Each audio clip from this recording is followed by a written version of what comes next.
Hi, everyone.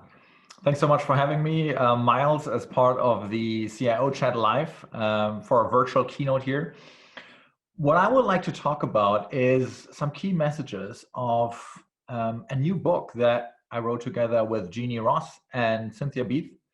The book is called Design for Digital, and it is about digital transformation of big old companies.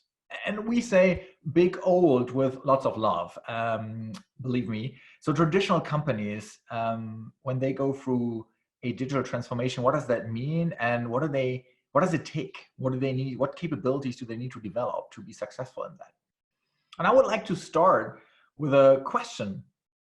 What is so new about digital? What is so new about digital? Because your companies, big old traditional companies, you've been using information technologies to improve your company's business processes for decades, right? And so now we have some cool new hip technologies like artificial intelligence, especially machine learning, like blockchain, the Internet of Things. And so it's easy to believe that, okay, that is what is new. But I would submit that that's not what's new.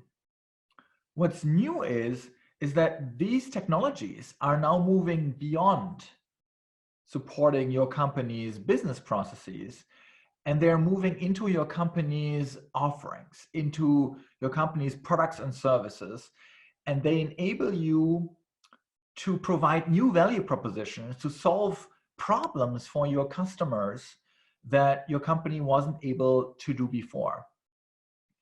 And that is what is new. And for most companies offering these new value propositions, that takes a transformation because companies aren't designed to provide these new value propositions to customers.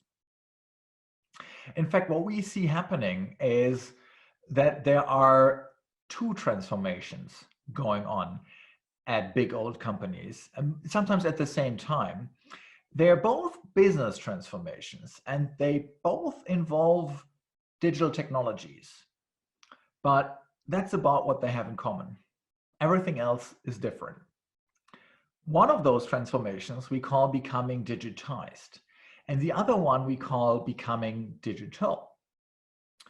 Becoming digitized is about using digital technologies, whether it is machine learning or IoT or ERP systems and CRM systems, doesn't matter, using digital technologies to create operational excellence in your company's business processes, to improve efficiency, to improve reliability, even customer experience, but in processes like idea to market, market to order, order to cash, whichever business process you want to think about.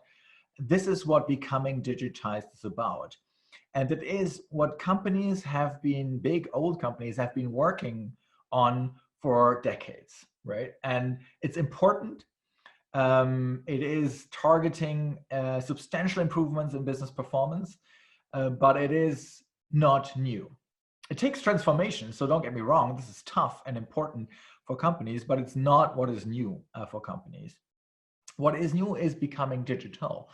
And becoming digital is not about operational excellence, and it's not about business processes. It is about using digital technologies, potentially the same technologies that are being used to become digitized, but this time to rapidly innovate. To rapidly innovate on what? On digitally enabled customer offerings, in order so your company can deliver new value propositions, to solve problems for their customers they weren't able to solve before. That's what this is about. All of that sounds terribly abstract. So let me give you an example of a company that is trying to become more digital. It's in the middle of this transformation. We don't see big old companies that would say, we're done. We're now digitally transformed, and now we're a digital company. That's just not there. So here's a company that is working on becoming more digital. And it is not just any company, it is the Netherlands' most valuable brand. And when I say that, many people immediately think of that must be Heineken, the most valuable brand of the Netherlands, Heineken. No, it's not Heineken, not quite. It is Royal Philips. And let's talk about Royal Philips' new value proposition. In fact, a mission, I would say, that they want to achieve. And for them, they can only really achieve it by leveraging the capabilities of digital technologies and to solve problems of customers using digital technologies. And this is their mission here that we're talking about. They want to improve healthcare outcomes at lower cost. Okay, so they used to be this conglomerate that sells everything from light bulbs to X-ray machines, frying machines, and so on and so forth, irons, and so on and so forth. They have focused more recently on being a health tech company. And so this is what they want to achieve: improve healthcare outcomes at lower cost. And digital technology plays an important role for them. In fact, they say that's the only way we can achieve or be true to this mission here. And this is one of their former executive committee members, Carla Krivet, who's saying that, well, in the world we're living in, healthcare costs are going up. That would be not a problem if we have something to show for it, right? But at the same time, more and more people are suffering from chronic diseases and dying of chronic diseases. And so there's this rising gap of we're spending more, but we have less to show for it. And what Carla Krivet says is technology, especially smart technology, predictive analytics, clinical decision support, that is the only hope we have to bridge that gap and to bring those two together. Let me give you an example of that, how Royal Philips is trying to leverage the capabilities of digital technologies in order to fulfill this mission better and in order to provide digital offerings that they weren't able to provide before to customers, because that's what becoming digital is about. And then let's talk about what did it actually take them to do that. So, sorry for the topicality of this photo here, but let's imagine this. Let's imagine, let's not hope, but let's imagine that you haven't been sleeping well the last few weeks.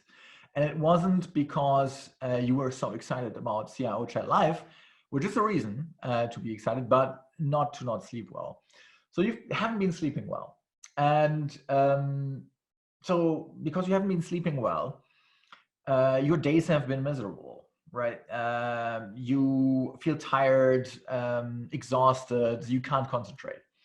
And so you want to change something about that, and you go and see a medical doctor. And the medical doctor might diagnose you with sleep apnea. That's a breathing-related sleeping disorder.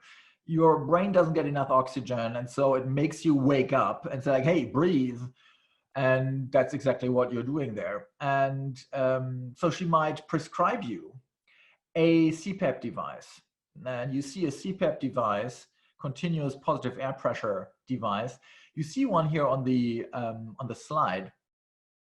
It's a mask that you're wearing connected via a hose to a machine that keeps pushing air into your lungs, right? And so you are prescribed this machine, you get that machine, and we're done, right? Problem solved. This person will sleep better.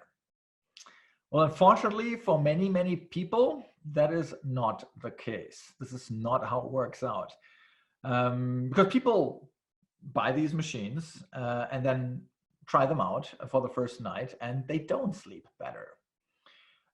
Because, well, they're wearing a mask in their face now that they didn't wear before, which isn't quite comfortable. They can't move as freely anymore because they're connected via a hose to this machine, which, by the way, makes strange noises that you aren't used to. So, of course, you're not sleeping better. And you're not sleeping better the first night and the second night and probably not the whole week. And so what happens for many people is that this device moves from the nightstand into the drawer, never to be seen again. And that's the exact opposite of what Philips is trying to achieve. They want to improve healthcare outcomes at lower cost. And what happened here is that we increased healthcare cost because there was a spending on this machine and then a reimbursement on that machine by the health insurance, and with nothing to show for, right? This person doesn't sleep better. And that's what they want to avoid. So the CEO of Philips, Frans van Houten, says we cannot just continue to focus on individual products. Here's a new MRI scanner, here's a CT scanner, here's a new cool CPAP device. That just doesn't solve the problem for the customer, and it doesn't help us reach our mission and fulfill our mission better. It's not about how much better you make the product, it's how much better you make the system. So we have to take this holistic approach, a solution approach. And what does that mean when Frans van Houten says that? What he means is that they move beyond making this CPAP device better. And what they do is they connect it to their own cloud, Health Suite digital platform, and they share the data from your sleep pattern and from your use pattern of the CPAP device, on the one hand, with a medical doctor. And he or she can now act more as a coach, and that role could also be taken over by a service center or even by an algorithm, by the app, to nudge you, right? Just like you would like to have a coach when you, let's say you want to run a marathon end of this year, and you have a coach who coaches you there. If you are not training, then you would expect working out, then you would expect your coach to nudge you and say like, hey, you want to run this marathon? Then probably you want to keep running. And that's not how healthcare works these days, right? It's very transactional. And so the medical doctor or service center or the app could nudge you and say like, hey, I actually saw that you started using it, and I could already see an improvement in your sleeping pattern. You might have not have noticed that, but keep using it and you will get used to this annoying device there, and your sleep will be so much better. So keep using it. And do other things, suggest different ways of applying the device and so on and so forth. On the other hand, the data is shared with the health insurance company that can tie reimbursement to actual use. And for many people, this is actually what it takes to keep using that device and to see an improvement in their sleep, in their healthcare outcome. And that's what this enables them to do. But what they're doing with this, what Philips is doing with this, is they are changing how healthcare is being conducted, actually. And without digital technology, that would be difficult, if not impossible, to do. What Philips has done here is what we call is they've created a digital offering. Here is the definition of a digital offering. It's an information-enriched solution that is wrapped in a seamless, personalized customer experience.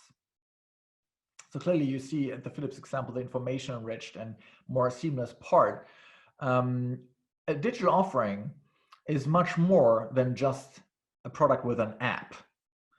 It is really a solution that addresses a customer problem using the capabilities of digital technologies. Let me give you an example that you all know, which is Uber.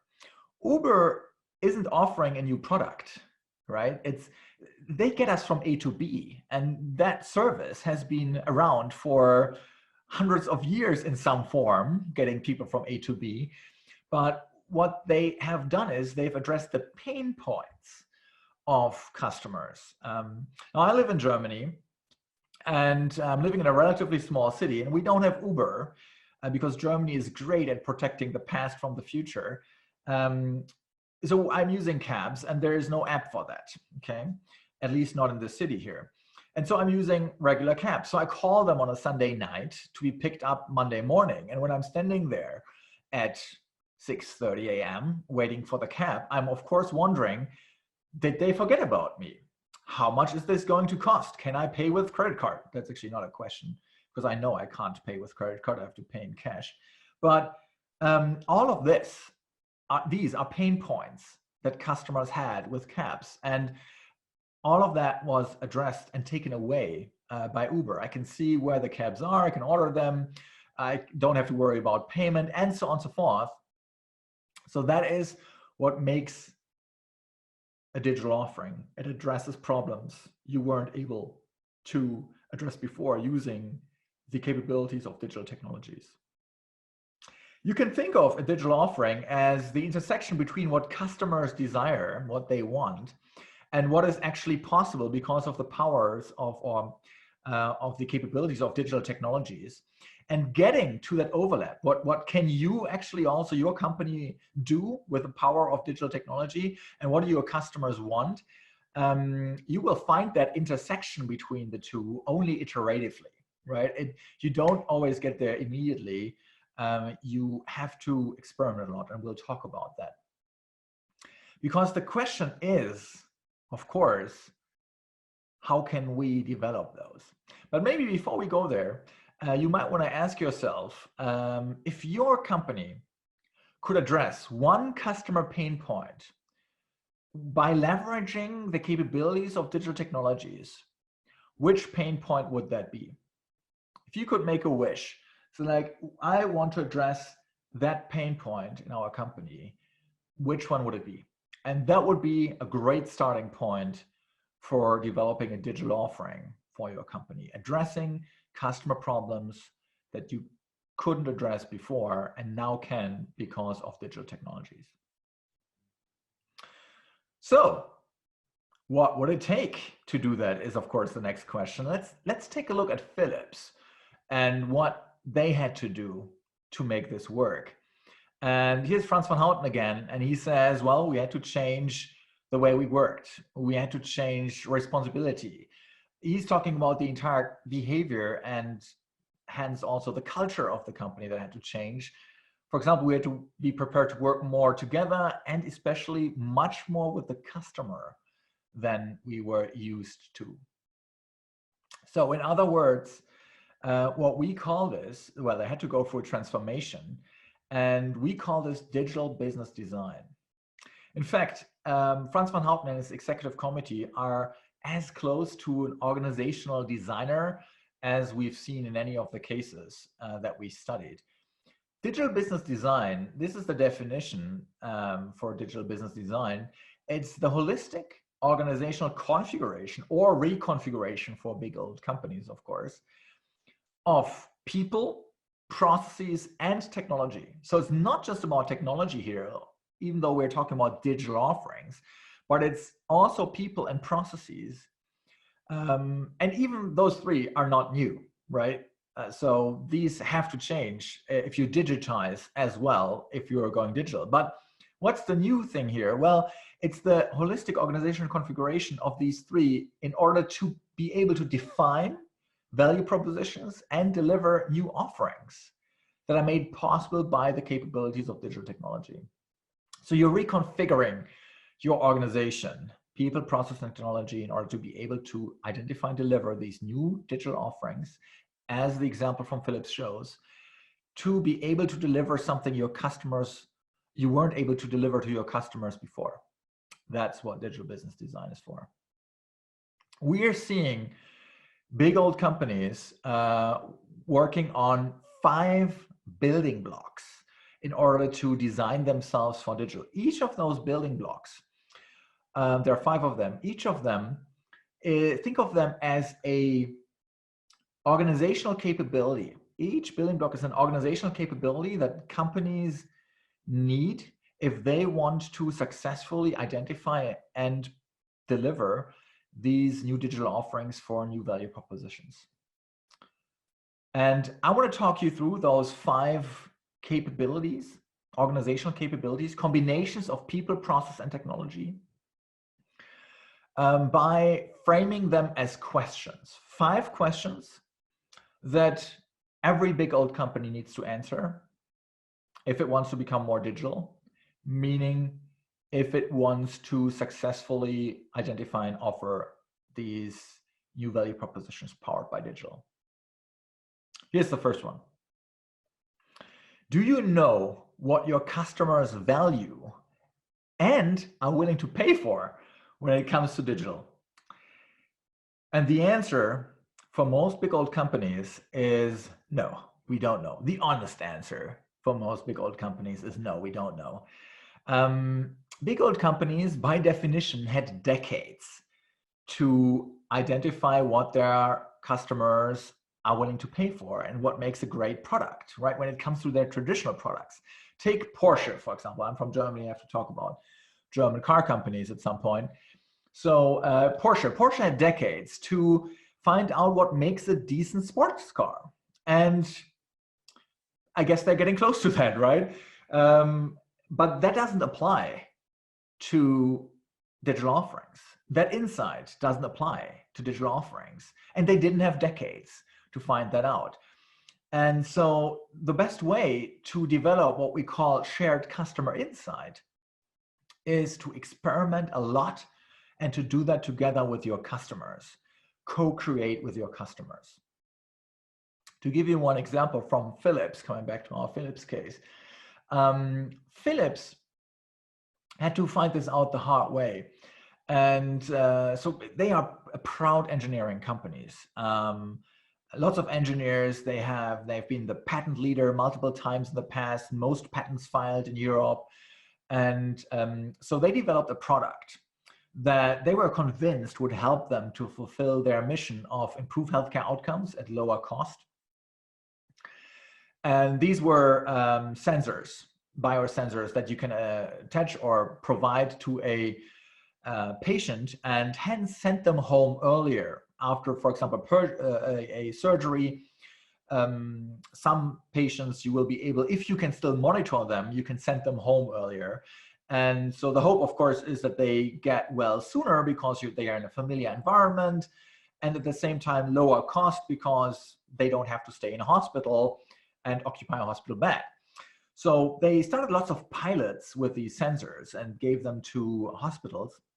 It was great. People were really excited about those. And then after the pilots, nothing. Why not? Because Philips had found the perfect way to reduce their customers' revenue. Their customers here being hospitals.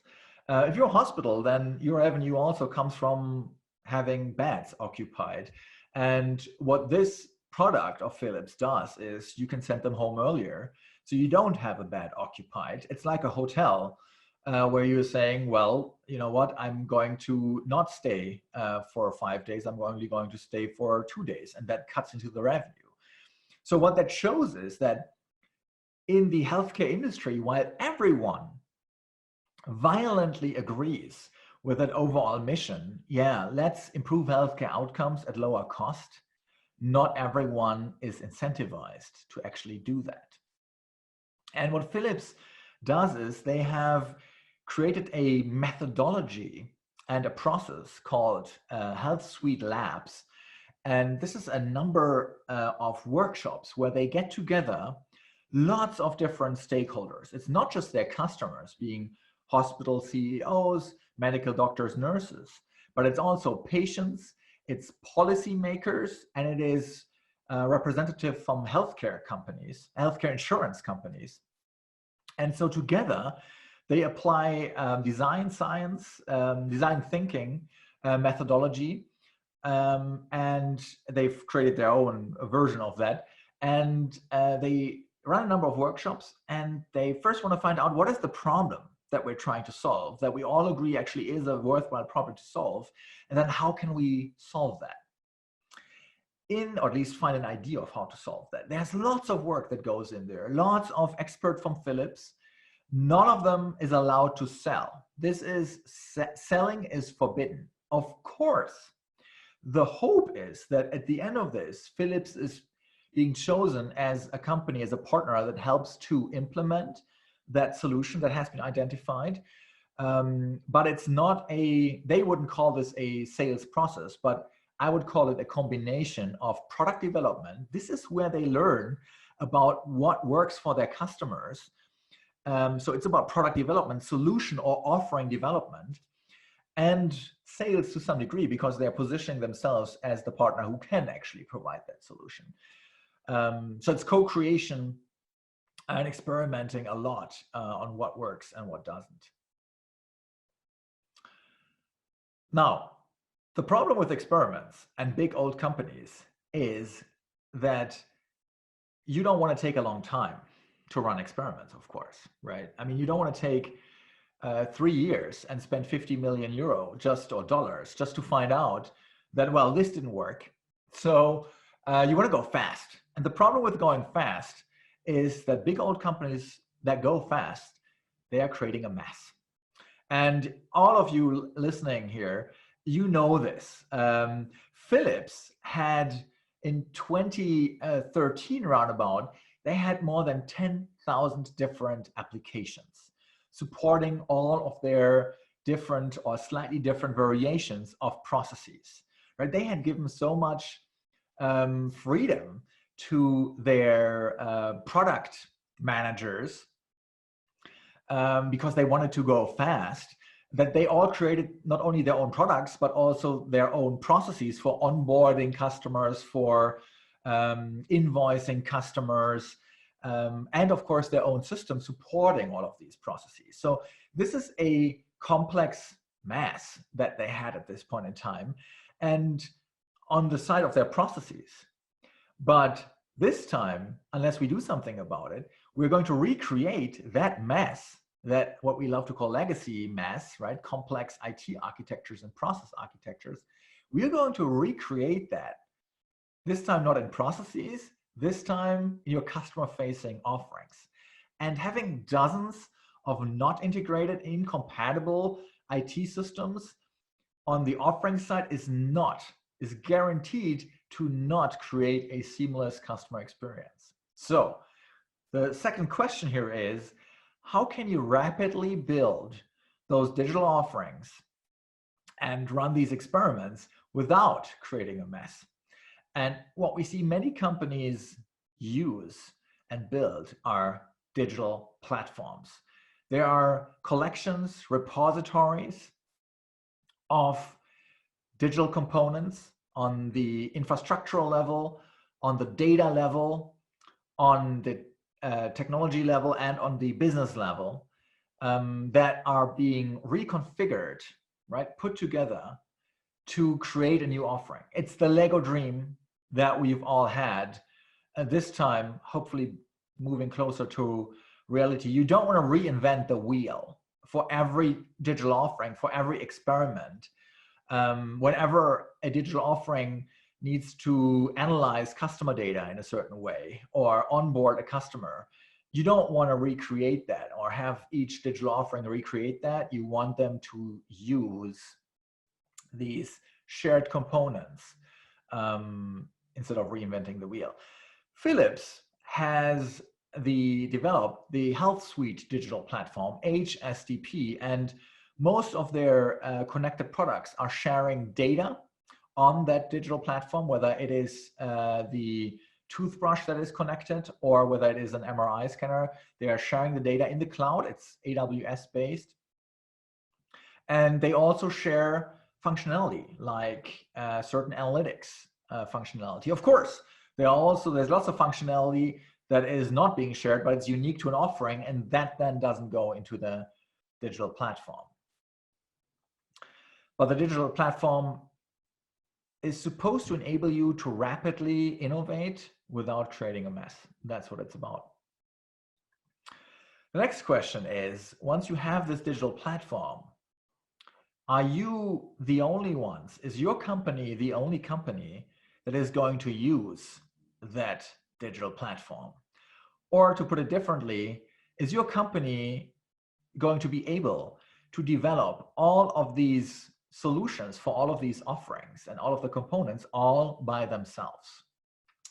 And it sounds like a rhetorical question, I get that. But the answer can very well be yes, in the beginning, we will be doing all of that by ourselves. Think about Apple, for example. In the first version of their digital offering, the iPhone, all of the apps on that iPhone were actually provided by Apple. There was no app store. Steve Jobs was against opening up their digital platform to third-party developers, and it took someone else at Apple to actually convince Steve Jobs, yeah, we should open up our digital platform, iOS in that case, to third-party developers via APIs and allow them to innovate on top of this platform and develop their own digital offerings on top of our digital platform. We're going to expose our platform via APIs. So you are developing an innovation platform for other companies. So the question here is, does your company want to create such an ecosystem, provide such a digital innovation platform, and allow other third-party companies to use parts of these digital components to then provide offerings to their customers, which actually might also be your customers? Philips, if you go to hsdp.io, you will be able to, I think in a friendly customer mode still, be able to sign up as a developer if you want to use Philips Health Suite digital platform, which was previously only designed to be an internal platform used by their own business units to develop Philips branded digital offerings. You can go there, sign up, and use certain functionality, registering a connected product, onboarding a customer, analyzing data in certain ways in a HIPAA compliant way. So if you want to develop a healthcare solution, a digital one, you could do that on a HealthSuite digital platform. And it sounds like every time I'm talking to a CEO, when they think of digital, that's actually most of the times what they are thinking about. We want to become like Apple and create this ecosystem and be an ecosystem owner. Just a word of warning is what you're doing here is you are developing a completely new and completely digital product that your company never sold before. And it's a digital platform. And you're selling it to customers most of your companies didn't have before, external developers. So if your company was not a digital company before, then now it has to be, right? Becoming digital might not require companies to become digital companies or become software companies, but it requires them to act as them. But if you implement a ecosystem, a digital innovation platform, you will have to be a digital company. You will have to be a software company. So that's the third building block for digital transformation, an external developer platform. Your digital platform becomes a product exposed via APIs to external developers. The fourth question here related to the fourth building block is, well, who in your company, where in your company, and how are you going to develop all of these digital offerings and the components of the digital platform? Are you going to do this in the existing hierarchy that you have, in the existing business units, or are you going to do this in a separate business unit like many car manufacturers do? Porsche has Porsche Digital. Toyota has Toyota Connected. Audi has Audi Business Innovation. They all have separate units to do two things. To, first of all, develop these digital offerings in that unit, but also to experiment with new ways of working. And they don't want the experiment to be part of the overall organization. At some point, though, they will have to integrate parts of these new ways of working, because otherwise, how do you get any synergies out of having that separate digital business there? So the question here is the question of integration versus separation. How much integrated do you want the digital offerings business to be versus how much separated do you want it to be? You want it separate to some degree, because otherwise you're never going to get a new culture started there.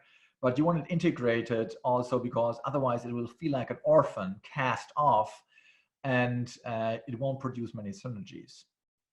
Philips had to run their digital solutions in a more integrated way because the traditional business of selling products like X-ray machines and the new business of selling these integrated offerings to hospitals, for example, while they were talking to different people, different customers, they had the same customer company.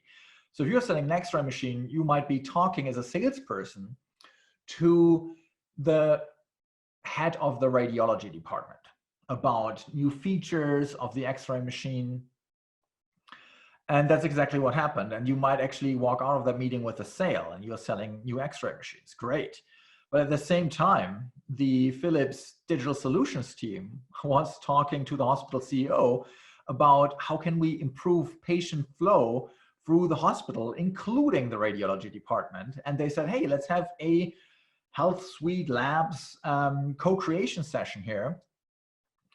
And so the CEO of the hospital and the head of the radiology department meet in a meeting and both say, hey, we talked to Philips, and the radiology department head says, well, I'm buying this new machine, and the hospital CEO says, oh, wait, we're going through these workshops. There might be something completely else coming out of that. And at that point, you can feel the sales team of the traditional products of the X-ray machines, because they hate the integrated solutions team at this point in time because they delayed the sales. So they had to do this in a more integrated way. They couldn't do it as separated as the car manufacturing companies do. Because in car manufacturing, you might be on the one hand traditional business, sell cars to new car owners, whereas the new business models, the new digital offerings are about, hey, I help you get from A to B with offerings like audio on demand. And that's a completely different type of customer. And so the confusion there is much less. What we also see happening is that these offerings are typically not using the traditional hierarchy because it's just too slow. These are much more autonomous teams that still need to be aligned. Autonomous teams doesn't mean that the teams can go off and do whatever they want. You still need to have that guiding mission, and every team will have to have a mission that links to that overall mission to ensure that every team helps to move the company towards that mission that's inspired by the capabilities of digital technologies. But they need to be making the decisions. One of the managers we talked to this time at Principal, you might know Principal Financial Group, Principal International in Chile. And he said, this is how we used to do this. I, as the manager, had a team doing all the analysis and checking out different options for a offering. And then they come back to me and present all of this back in PowerPoint slides. I ask them questions that are already the team had already asked themselves. I asked them to evaluate options, alternatives, which they already have evaluated and mostly discarded. But I do all of this because there's no trust. And this is not how you can develop digital offerings. So my new role, he says, as a manager, and this is where you can see that becoming digital requires a new role of management. His role he sees as giving the team, first of all, an electric fence. This is the fence that you have to stay within. This is the mission. You have to achieve that. But within that, you make the decisions. And secondly, the role is to remove any barriers that might be there. He sees his role as removing friction, removing barriers, and helping the team succeed. It's a coaching role much more than a classic managerial role, which is tough because many managers in companies became successful by being the smartest person in the room, by being the person that makes the decision. And so that will be a huge change for many, many managers. That's the accountability framework building block. The last building block is the operational backbone. And the question here is, do you have reliable operational processes and systems that support the new business models of your digital offerings, because all of these digital offerings, they come with new business models, with new ways of working and new ways of making money. And typically your existing systems, your ERP systems, your CRM systems, all of these classic systems that support processes, they support your existing business model, but they don't necessarily support the new business models. Again, an example from Philips, they were moving with some of the digital offerings to subscription payment, but their SAP ERP system didn't support that. And so sometimes this means that you have to find workarounds. And so Philips had to find workarounds and used a third party, a different company, to actually do the invoicing for them, and then send the subscription invoicing, and then send individual invoices to Philips, which the ERP system could handle. And sometimes it takes a transformation. And that is where digitization comes in, right? The operational backbone is the platform of digitization, where the digital platform is the platform for becoming digital. The operational backbone is the platform for becoming digitized. And this is where you see that becoming digitized is actually a prerequisite for becoming digital. One of the big potential advantages that big old companies can have compared to startups when it comes to digital is that they can scale potentially, right? You don't have to look for all of these customers. You can scale into your existing customer base, for example. And that won't be possible, though. That advantage you won't be able to take care of if you don't have reliable operational processes and systems that support these new business models. Then you'll be building all of your digital offerings on sand. And that's what you want to avoid. So the operational backbone is exactly for that. Reliable operational processes. There you go. 5 building blocks of digital transformation, 5 capabilities that big old companies need to build, 5 questions that they need to find answers to in order to successfully use digital technologies to identify and deliver new digital offerings so that they can deliver on their new value propositions to help customers, to help solve problems for customers they weren't able to solve or address before. I want to end with a few questions that you might want to use to discuss and think about for yourself. The first question is, well, this is called CIO Chat Live. So if you're a CIO, what is your role in all of this? Because the classic CIO, their role came from the operational backbone, right? And that's how many people think of the CIO, I guess, still. And it's still a big part of IT. Of course, it will probably never stop to be a part of your role. So using IT to support business processes. But I would submit that there is so much value that CIOs can add beyond the operational backbone. Are you involved in the digital platform, for example? At Philips, that's not the case. The CIO takes care of the Philips integrated landscape, which is their operational backbone. It's the support system supporting idea to market, market to order to cash processes.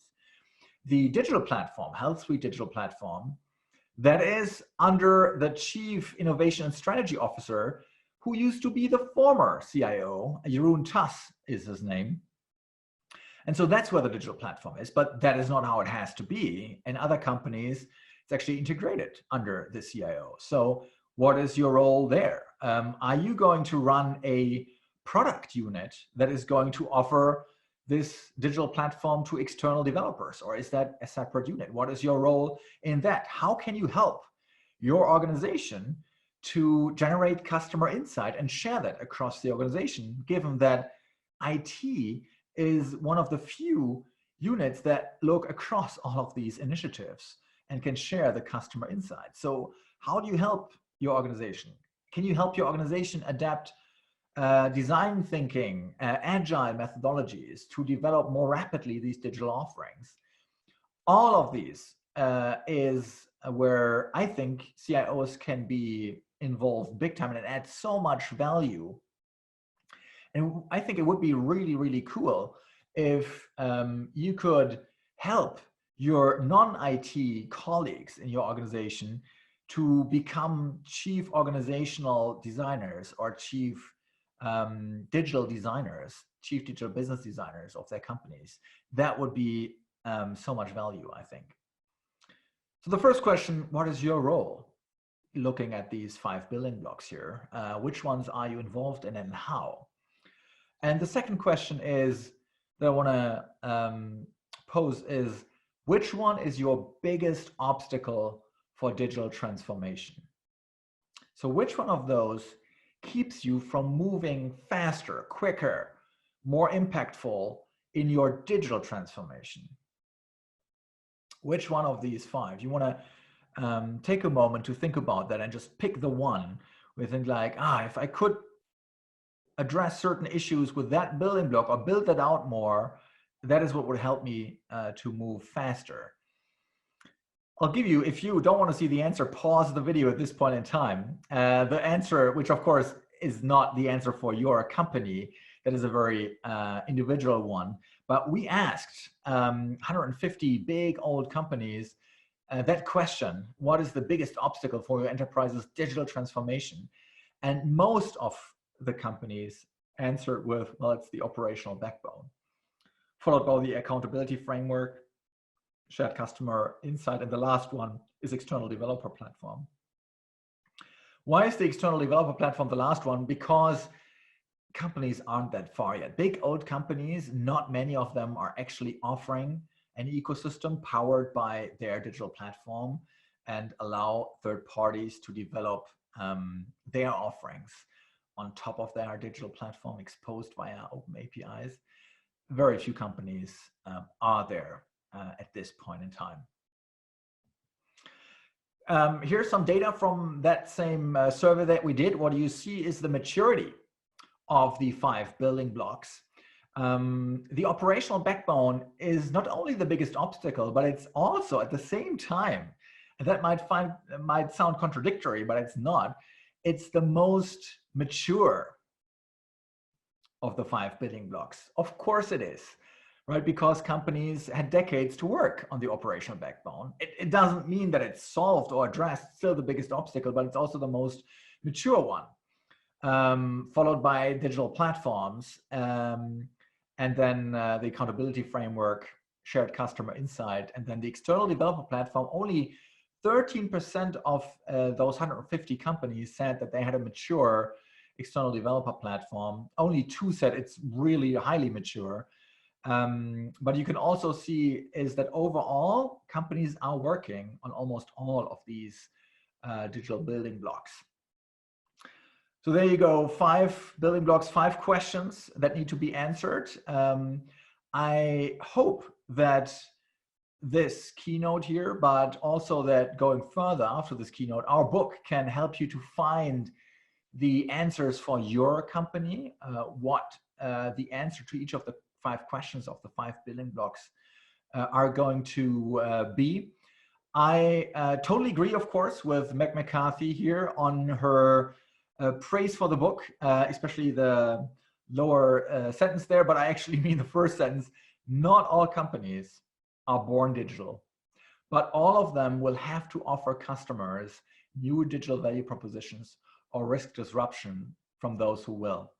If you don't offer these new offerings, these digital offerings, if you don't solve your customers' problems, if you look at the taxi cab industry, other new entrants, startups will do that for you. And I think the capabilities of digital technologies allow you to do that. And it's a fascinating time to be in IT. And I want to thank you all for your attention. Please contact me on Twitter. It's @MartinMocker. Connect on LinkedIn, shoot me a question. I'd love to be in touch with you. Thanks so much for having me. Bye-bye.